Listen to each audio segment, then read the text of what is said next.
All right. It's been a while since I got a Plat, but what was it?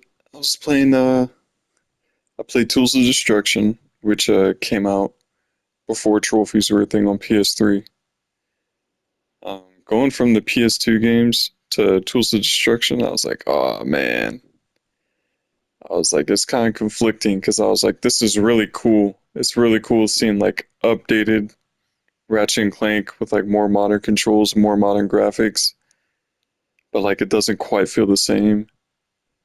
I was like, it's kind of like they fucked him up. I don't remember exactly what my thoughts were, but I was like, this, it's just not quite the same.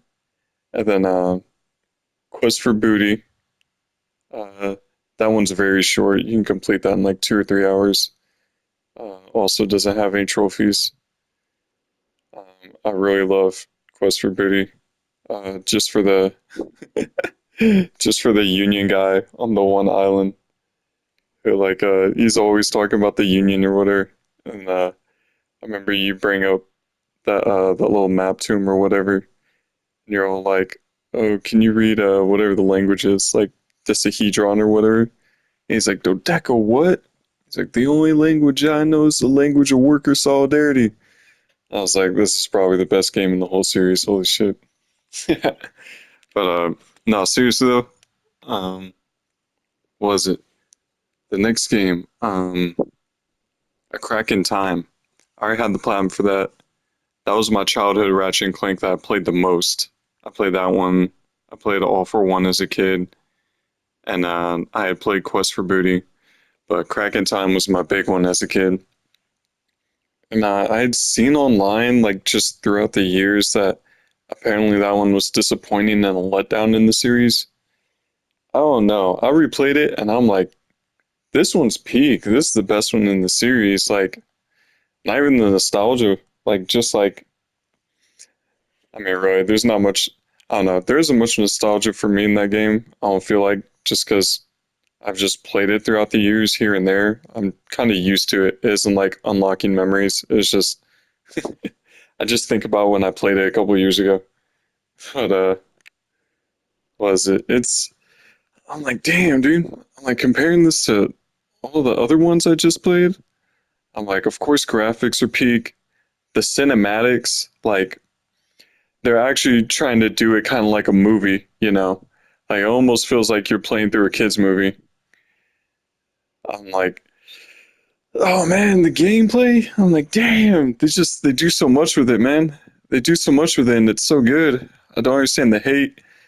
It's kind of has its own, not quite open world, but like kind of hub world in a sense, which the other games didn't have. But like you go from galaxy to galaxy. I think they're called sectors, and you got all these little mini dwarf planets you can hop on and destroy stuff for like weapon mods and zony. And I'm like, this is so cool and this is so unique as being able to fly around in the spaceship yourself instead of those like kind of on rail shooters or whatever, but like being able to kind of like fly around a little galaxy area and land on planets you want to. I don't know. I don't get the hate. Anyway, this game, full frontal assault. I have heard over the years this one was also disappointing, and I understand that for sure.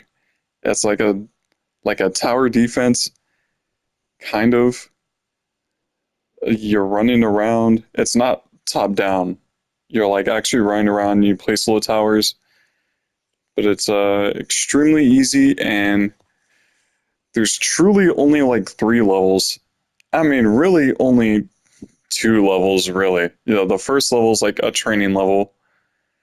The second and third levels are the real levels. The fourth one is just a repeat of one of the old ones, the Hidden City Snowy Edition or whatever. I'm like, this is just the other one, but like a little harder and a little switched up. And then the fifth level, the final level, is just a boss fight. And that's it. That's all there is in that game. I assume that game was mostly meant for multiplayer, but I don't know. Could I have gotten into that at one point in time? Like, definitely not today. I don't think I could get into that. But like when it was actually popping, there's people in there. Maybe like I don't know. And there was a time when I would like commit myself to like competitive grinding in a game. But like I don't do it too much anymore unless the game's like really compelling. But yeah, that's it. That's full frontal assault. I also thought the last trophy, which is grindy and annoying, but it's kind of cool. It's called the Iron Man trophy. What is it? It's a reference to the Iron Man triathlon. Because I was thinking about, it, I was like, you got to hover boot 112 miles, run a marathon, and then hover glide 2.4 miles. I'm like, what are those numbers? That's got to be a reference. I'm like, yo, the Iron Man triathlon. Except they there's no bicycle, so they replaced the bicycle with hover booting. And then there's no swimming, so they replace swimming with hovering. I'm like, I guess that works, but whatever. It was a stupid grind. I was just boosting around forever. It was so boring. But Platinum 116, Ratchet and Clank Full Frontal Assault. Into the Nexus is next.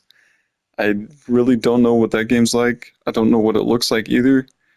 But I've also heard online Temple Run Ratchet and Clank Edition.